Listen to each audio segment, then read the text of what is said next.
What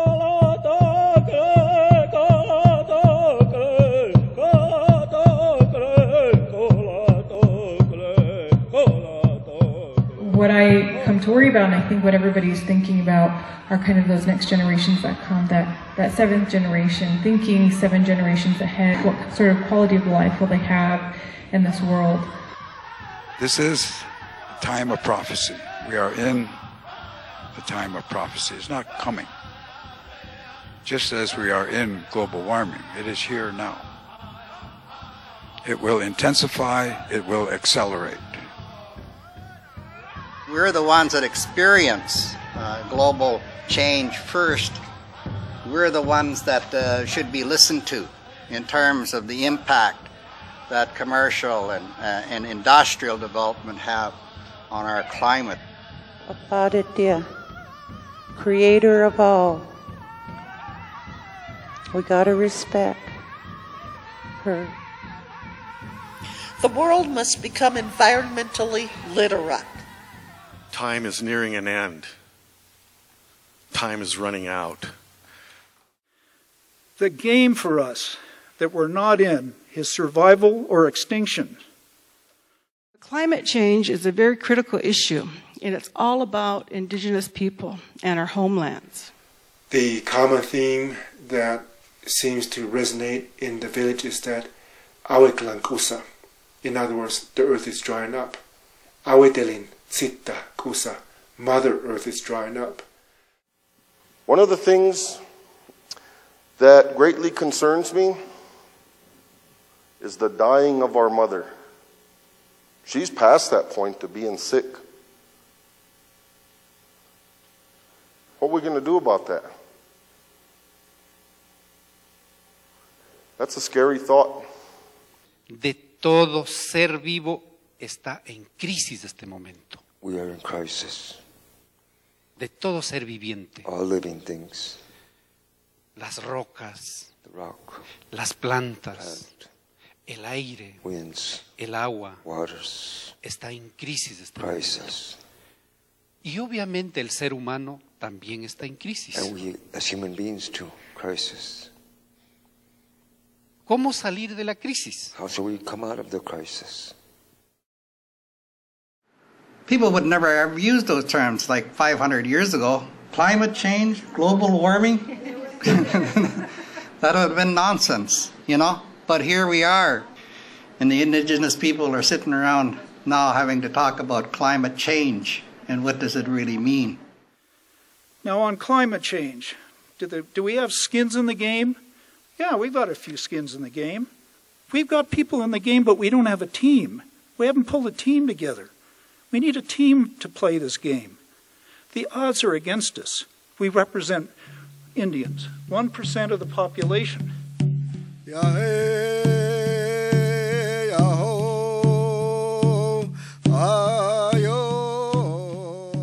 If there is a glimmer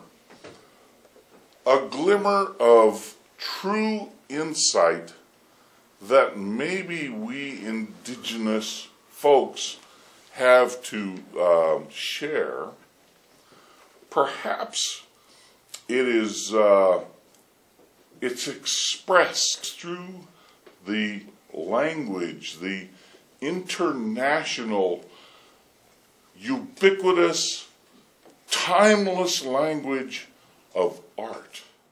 One of the reasons that we chose art as a theme of this conference is because art is perhaps the only way that you can communicate with somebody over 36,000 years. And so if we're to leave messages for the future or hear messages from the past, they might be messages of art. I know that it speaks, in its expression, it speaks one person's experience of their environment, all the elements that shape and make them, and made their ancestry. And then there are some who have the courage, frankly, to express their view of the world now and forward not just retrospectively, but forward. And that's what I think is terrifically risky and terrifically rewarding. See, my assertion is you can express anything in beadwork, so why not something about global climate change? How is my work related to global climate change, you may ask? But in the Indian way, everything's related. Being involved in the art world, I've seen that Native artists have always embraced climate change. We've always talked about it in our work, from our relatives in the past, or what some people call ancestors. If you look at that old work, if you go into the museum collections and you look at our historical pieces, you'll see it in there. It's embedded in there. We have to really rely on not only our spiritual knowledge, but just our, I guess, cultural memory. What did we do in these situations? What did our ancestors do? What did the ancestors teach us? So these are things that we have to revisit and value in order to survive in the next 50 years, 100 years. We've always had a discussion about it, but I think now, today, it's an issue that's on the minds of everyone. And so now we're being asked to express our experience with it, and that's what I'm starting to explore as an artist. I've always looked to the old work, to the work of my relatives in the past, to try to understand what I need to talk about today as an artist. I'm hoping that my art will reach out to say, let's talk about climate change, let's talk about migration, let's talk about loss of land, let's talk about the struggles trying to do agriculture, because my work reflects all that.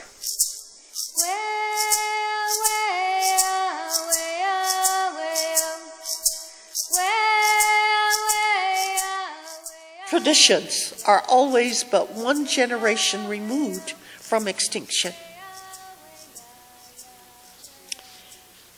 And so sadly, the traditional knowledge, if it dies with the elder, becomes so badly eroded that it will never be regained. And we are diminished beyond imagination. I was raised by my old people, and I don't consider myself an artist. It's just part of native life. When everything is in harmony, there's teachings that come down. They're very different in a native language. It's very difficult to put those teachings into the English language. Nuestra lengua proviene de la naturaleza. Our language emerges from nature. Las lenguas indígenas nos permiten comunicarnos con la Our naturaleza. languages allow us to communication with nature. Las lenguas globales The languages of the world, son las lenguas industriales, the industrial languages, los que se han alejado de la naturaleza. they have isolated us from nature. However, just as alarming is the loss of linguistic diversity. Studies have shown that English is declining as a first language, but it still appears to be the language of science. With the mass relocation of millions of, I guess we can call them environmental refugees, it is difficult to imagine the pressure that is going to be placed upon languages as cultures are blended. Y sobre todo, Above all, ya existe una ruptura there's a rupture entre el ser humano y la naturaleza. between humanity and nature. Hay alrededor de 400 lenguas que han desaparecido solamente en estos 2 años. In 2 years, we have already lost 400 languages. This is very important. We believe that if our language goes, our clan system goes, and our sacred ways, traditional ways, and practices will go. We are earth-based earth-based peoples, and we have an earth-based spirituality, and a tremendous knowledge that we need to rely on. We have relied on for eons of time, and that knowledge of our elders, that wisdom of our ancestors has gotten us through some really tight situations. You know, we're confronted now with a very serious, very significant challenge that we need to come together on. You have to engage with a dominant society that doesn't always understand where we're coming from. And I really like that note that's been made today about translations. And we have a particular way of seeing things and talking about them and articulating them. And I really like Will's example earlier about, you know, having to say the sacred earth or sacred Mother Earth when that's already an embedded assumption. That's beautiful, because that goes to show you the type of relationship our people have come to maintain with this world.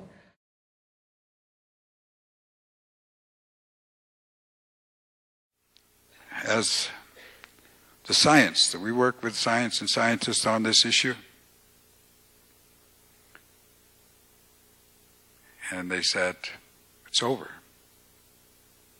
10,000 years of good weather is over.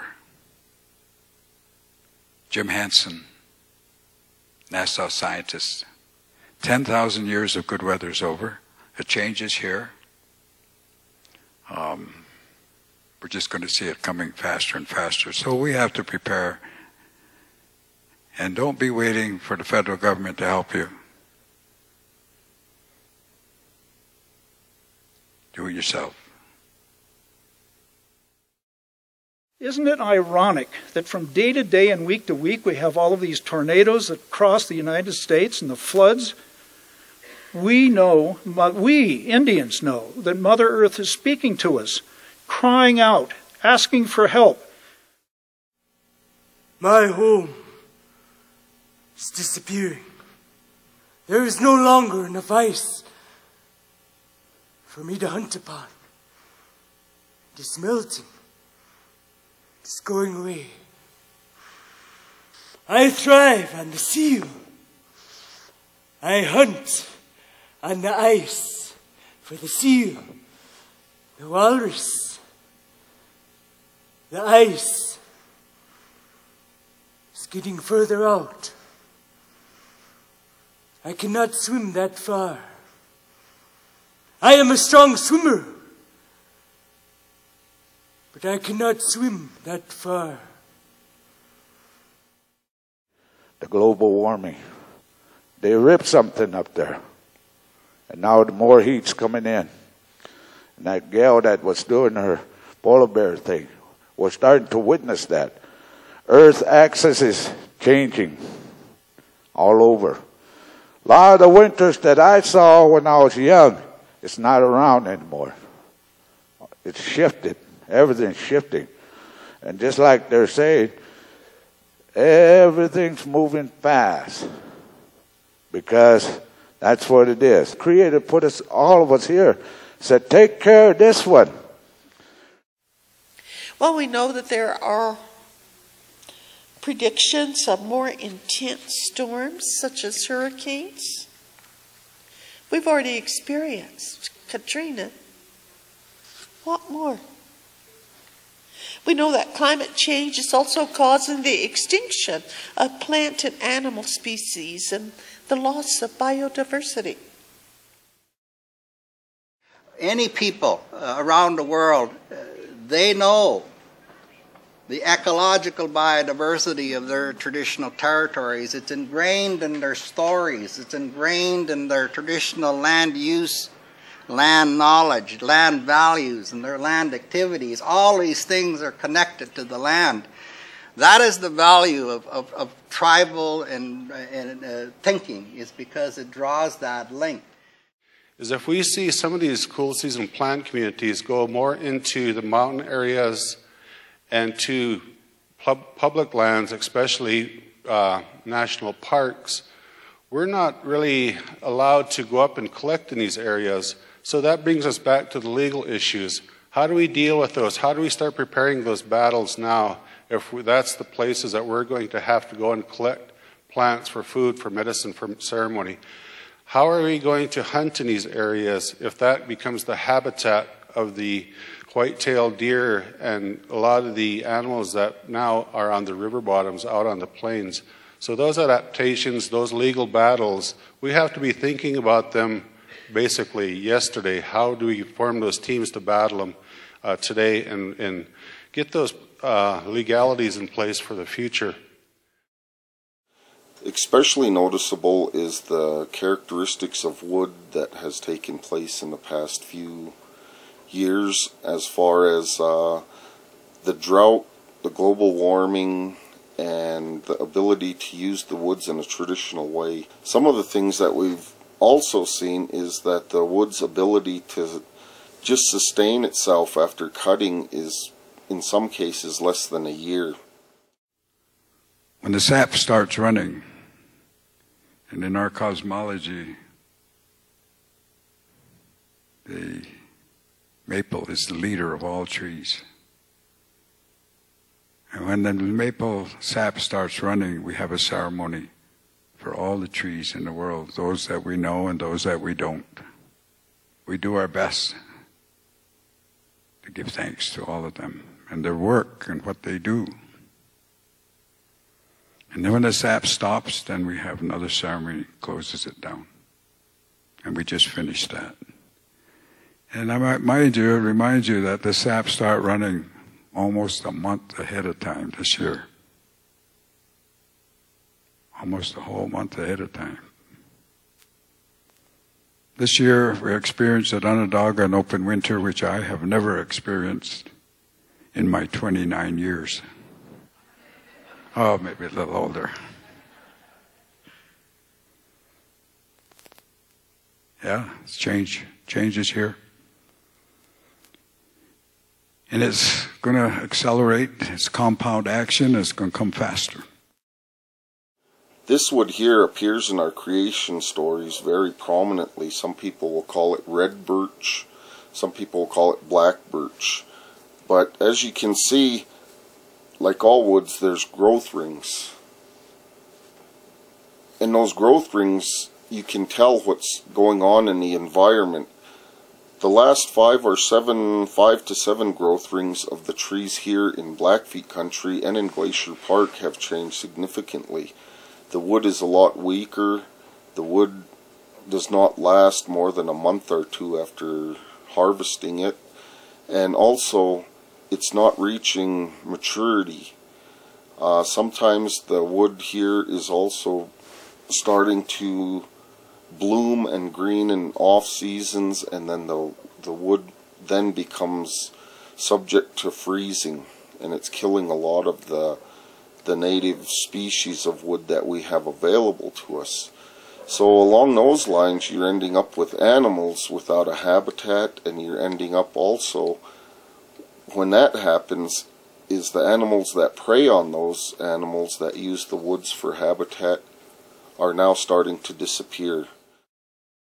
And we can't help but just say that, where are we going to go?